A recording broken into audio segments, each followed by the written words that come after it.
Desde chicos, lo primero que nos preguntamos es ¿por qué? Una pregunta que nos acompaña toda la vida. ¿Por qué? En el bar, en la calle, en el trabajo, en el subte, en el taxi. ¿Por qué? La ciudad, el país y el mundo más allá de la coyuntura. ¿Por qué? La pregunta de siempre con la profundidad que la actualidad a veces nos hace perder de vista. ¿Por qué? Así de simple, así de profundo. Graciela Fernández Mejide se pregunta ¿por qué? El 1110.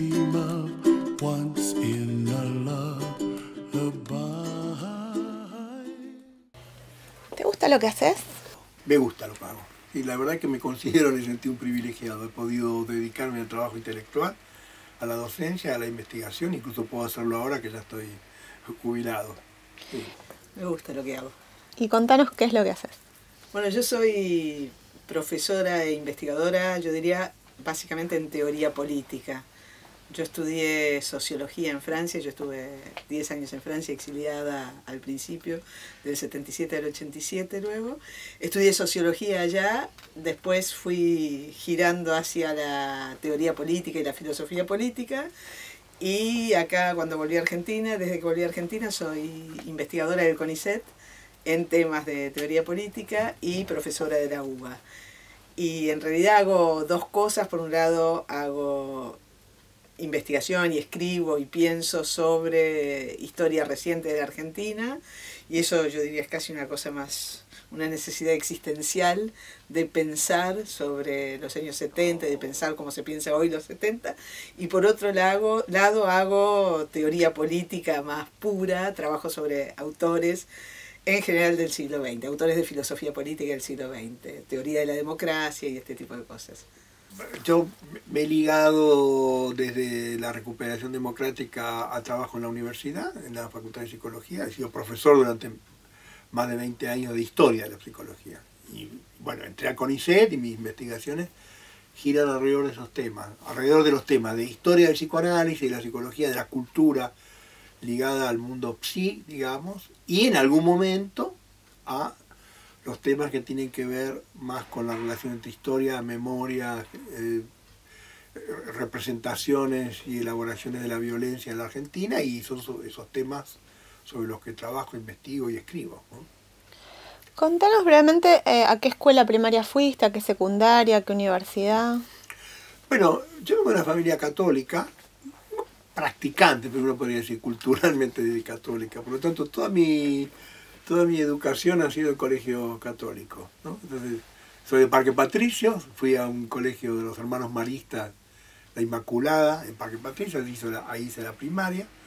De eso recuerdo, hace poco un marista me decía, bueno, a ver, ¿qué le dejaron los hermanos maristas? ¿No? Y yo decía, bueno, era un régimen bastante estricto, digamos, me dejaron ciertos hábitos de disciplina en el estudio. Después pasé por los salesianos, mi secundario lo hice en el Colegio Santa Catalina y de Constitución, de los salesianos. Y bueno, y mi rumbo me llevaba a la Universidad de El Salvador. Bueno, entre El Salvador y la Católica terminé en El Salvador, ahí hice mi carrera en psicología. Pero bueno, pero en principio esa formación católica entró en crisis rápidamente en mí, digamos, yo te diría ya desde el secundario, y me orienté más a una formación en la izquierda marxista, ni siquiera en la izquierda cristiana, que era muy fuerte en esos años, ¿no? Y bueno, una experiencia en la militancia durante los años 70, aunque al mismo tiempo siempre mostraba un interés por la historia, y eso es lo que, y la historia de las ideas, digamos, la historia intelectual, y eso es lo que pude después canalizar ya con la democracia en mi carrera universitaria y de investigación. Y contanos dónde hiciste la escuela primaria, la secundaria. Uy, mi escolaridad fue bastante caótica. Yo hice la primaria en una escuela inglesa bilingüe. Yo vivía en zona norte, entonces la escuela inglesa era la escuela San Pedro de Martínez. Luego en el secundario hice 3 años en una escuela muy moderna que era la Escuela del Sol. Luego me fui en cuarto año a una escuela de barrio en Olivos, porque se fue todo un grupo de amigos míos del colegio, y como ya estaba muy harta de mi escolaridad caótica, di quinto año libre. ¿Sos metódico para trabajar o tenés un tipo de creatividad más caótica? Yo diría ni una cosa ni la otra. Soy bastante metódico. En general puedo escribir más a la mañana. Pero bueno, al mismo tiempo tengo la flexibilidad suficiente como para cambiar esos hábitos. Y siempre, en todo caso, diría, querría ser más metódico de lo que soy, porque siempre tengo un poco más de desorden del que querría en términos de libros que se amontonan o cosas para ir viendo y resolviendo. Pero del balance entre el método y el caos que vos me proponés, yo diría que estoy en una situación más o menos intermedia. Yo siempre, mira, esto le digo a mis estudiantes y becarios, el trabajo intelectual es 99% de transpiración y 1% de inspiración. Entonces, trato de ser, no, yo no diría metódica, pero trato de imponerme más o menos un horario de trabajo, que empieza... Yo todavía tengo una hija en último año de colegio, entonces la llevo al colegio a la mañana, vuelvo a mi casa y me pongo a trabajar. O sea, 9 menos 20, 9 menos cuarto, estoy sentada en mi computadora, trabajo a la mañana, luego duermo la siesta metódicamente y vuelvo a trabajar a la tarde con menor buen resultado que a la mañana. Entonces, trato por un lado de ponerme horarios de trabajo, porque el problema en el trabajo individual de investigación, uno de los problemas principales, es que uno es dueño de su tiempo, lo cual también significa esclavo de su tiempo, porque al final terminás no teniendo ni sábados ni domingos, al final no tenés horarios libres. ¿Te sentís parte de una generación con características propias, específicas? Sí, obviamente me siento parte de una generación, más bien con rasgos y yo diría con herencias y con pesos, con cargas específicas, en el sentido que es una generación que tuvo que actuar y que intervenir en coyunturas muy decisivas de la Argentina contemporánea, ¿no? Es decir, yo nací en el 44, viví el final del peronismo, estuve en el entierro de Evita, digamos, que fue para mí una cosa que me marcó en esa infancia. Viví el final del peronismo, todo lo que se abrió, digamos, en los años 60, me formé intelectualmente, digamos, en esos años, ¿no?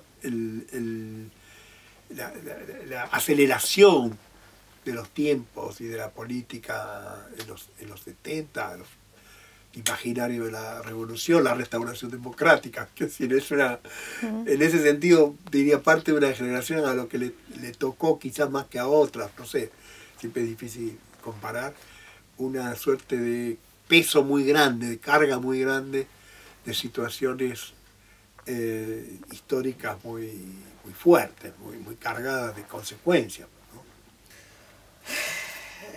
Sí y sí. Yo me siento parte de una generación que es, por así decir, la última generación de militantes de los años 70. O sea, yo cumplí 18 años a finales del 73 y soy más o menos de las generaciones más jóvenes de los que se vieron llevados por el aluvión militante de los años 70. Entonces me siento muy parte de esa generación. De hecho, me exilié. Yo tengo una hermana que es 3 años menor y que yo te diría ya no pertenece a ese mismo aluvión. Y entonces me siento parte de eso desde ese punto de vista biográfico.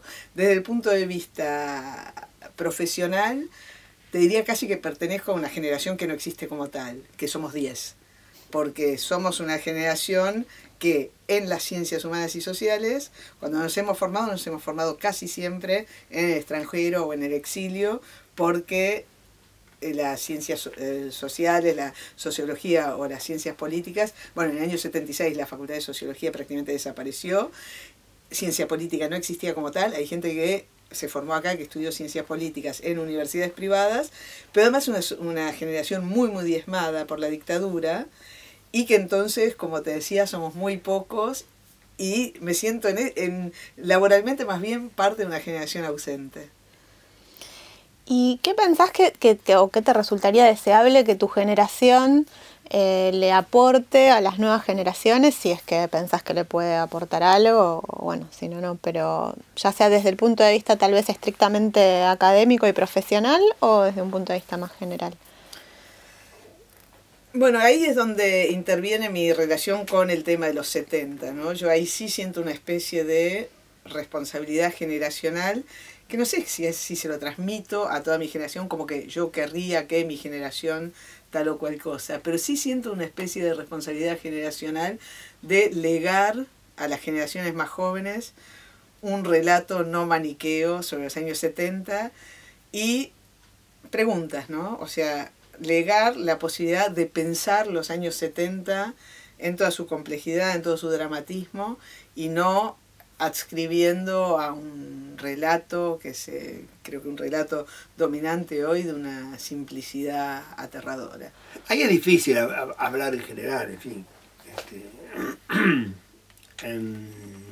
porque en un punto uno podría decir, bueno, lo que le puedo aportar es una visión reflexiva y un balance de sus propios fracasos, porque digamos, también es en esta enumeración de coyunturas y de crisis que yo te hice, hay una acumulación de fracasos.